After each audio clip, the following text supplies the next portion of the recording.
सोचकर देखिए, एक ऐसी जगह के बारे में जो सदियों तक दुनिया के लिए ज्ञान का ध्रुवतारा थी। एक ऐसा नाम जो इतिहास में कहीं खो सा गया था और फिर उसे वापस ढूंढ निकाला गया। जी हाँ, आज हम बात करने जा रहे हैं नालंदा की।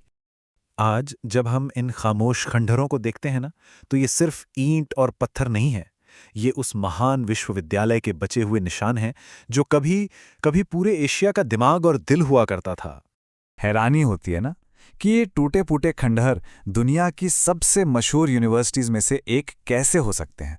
आखिर इन दीवारों में ऐसा क्या था जिसने इसे ज्ञान के दुनिया का एक सितारा बना दिया। चलिए इसी रहस्य को समझने की कोशिश करते हैं। तो सबसे पहले आखिर ये नालंदा था क्या, और जानते हैं इसकी कहानी इसके नाम में ही कहीं छिपी है। नालंदा, इसका मतलब है न अलम दा, यानी ऐसा ज्ञान देना जिसकी कोई सीमा ना हो, जो कभी रुके नहीं, कभी थके नहीं।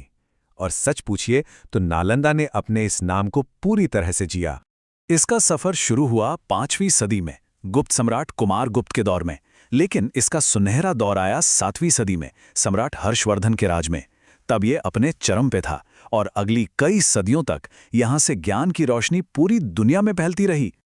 अब बात करते हैं कि नालंदा दिखता कैसा था। देखिए, ये सिर्फ एक यूनिवर्सिटी नहीं थी, ये अपने आप में एक पूरा नॉलेज सिटी था, एक ज्ञान का शहर। उस दौर के जो यात्री थे, उन्होंने जो लिखा है उसे पढ़कर लगता है जैसे किसी सपने की बात हो रही हो। सोचिए, एक ऐसी जगह जहां आर्किटेक्चर और नेचर दोनों मिलकर पढ़ने का एक अद्भुत माहौल बना रहे थे। यहाँ 8 बड़े बड़े विहार यानी मठ थे, अनगिनत क्लासरूम्स, मेडिटेशन सेंटर्स, शांत तालाब, और यहाँ की जो मूर्तियाँ और इमारतें थीं, उनकी खूबसूरती उस वक्त के लोगों को भी हैरान कर देती थी।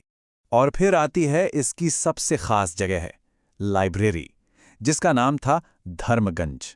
जरा सोचिए, एक 9 मंजिल की बिल्डिंग पूरी की पूरी सिर्फ किताबों और पांडुलिपियों से भरी हुई। ये उस समय आसानी से दुनिया का सबसे बड़ा ज्ञान का खजाना था। अपने पीक पर यहाँ 10,000 से ज्यादा स्टूडेंट्स एक साथ पढ़ते और रहते थे। 10,000!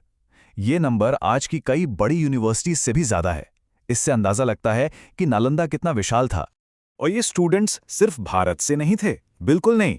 चीन, Korea, Japan, Tibet, south east Asia, मतलब दुनिया के कोने कोने से ज्ञान के प्यासे यहाँ खींचे चले आते थे।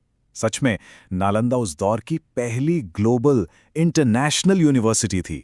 तो इमारतें तो शानदार थीं, पर असली जान तो वहां के लोगों और वहां दिए जाने वाले ज्ञान में थी। तो चलिए अब उनकी बात करते हैं। अच्छा, यहाँ एडमिशन लेना कोई बच्चों का खेल नहीं था, बहुत मुश्किल था। हर स्टूडेंट को यूनिवर्सिटी के गेट पर ही एक विद्वान, जिनको द्वार पंडित कहते थे, उनके एक कठिन मौखिक इम्तिहान को पास करना पड़ता था। कहते हैं 10 में से सिर्फ 2 या 3 लोग ही अंदर आ पाते थे। और सिलेबस की बात करें तो वो भी कमाल का था। सिर्फ धर्म और दर्शन नहीं, तर्कशास्त्र, व्याकरण, चिकित्सा विज्ञान और कला जैसे प्रैक्टिकल विषय भी पढ़ाए जाते थे। मतलब ज्ञान को हर तरह से समझा जाता था। यहाँ आचार्य शीलभद्र जैसे महान टीचर्स थे जिनका नाम पूरे एशिया में था, और उन्हीं से पढ़ने आए थे ह्वेनसांग जैसे स्टूडेंट जो मशहूर चीनी तीर्थयात्री थे। उन्होंने ही यहाँ से सीखकर ज्ञान चीन तक पहुंचाया। लेकिन नालंदा का असर सिर्फ उसकी दीवारों तक ही सीमित नहीं था, बिल्कुल नहीं। तो सवाल ये उठता है, इसका प्रभाव, इसका इन्फ्लुएंस दुनिया में और कहां तक पहुंचा? इसका सबसे बेहतरीन उदाहरण है तिब्बत। 8वीं सदी में नालंदा के ही एक विद्वान आचार्य शांतिरक्षित तिब्बत गए। उन्होंने वहां पहला बौद्ध मठ बनवाया।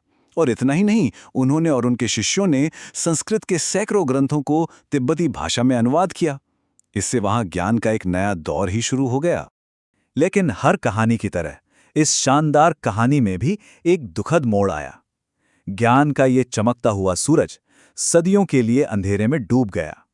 जो जगह कभी दुनिया का सबसे जीवंत बौद्धिक केंद्र थी, वो धीरे धीरे गुमनामी में खो गई और बस ये खामोश खंडहर ही बाकी रह गए। वक्त बदला, हमले हुए, और इन सब के बीच नालंदा का पतन शुरू हो गया। उसकी विशाल लाइब्रेरी को जला दिया गया और धीरे धीरे ये महान विश्वविद्यालय मिट्टी के नीचे दफन हो गया, लोगों की यादों से भी मिट गया। लेकिन कहते हैं ना, महान विचार कभी मरते नहीं हैं, उन्हें मिटाया नहीं जा सकता। और इसीलिए इन खंडरों के नीचे दबी नालंदा की विरासत आज भी जिंदा है। कैसे? देखिए, नालंदा की विरासत आज भी तिब्बती बौद्ध धर्म के रूप में सांस ले रही है। ये दुनिया भर की आवासीय यूनिवर्सिटीज के लिए एक मॉडल, एक प्रेरणा है। और हाँ, ये एकेडमिक स्वतंत्रता और ज्ञान की खोज का एक बहुत बड़ा प्रतीक है। तो आखिर में सवाल ये है कि आज इस आधुनिक दुनिया में इस पुरानी कहानी का क्या मतलब है? ये हमारे लिए महत्वपूर्ण क्यों है? नालंदा हमें याद दिलाता है कि ज्ञान की खोज हमेशा से एक वैश्विक कोशिश रही है। ये किसी एक देश या संस्कृति की जागीर नहीं है। ये एक ऐसी मशाल है जो एक पीढ़ी से दूसरी पीढ़ी तक जाती रहती है। और सबसे जरूरी बात, भले ही इमारतें टूट जाएं, खंडर बन जाएं, लेकिन विचार वो हमेशा जिंदा रहते हैं।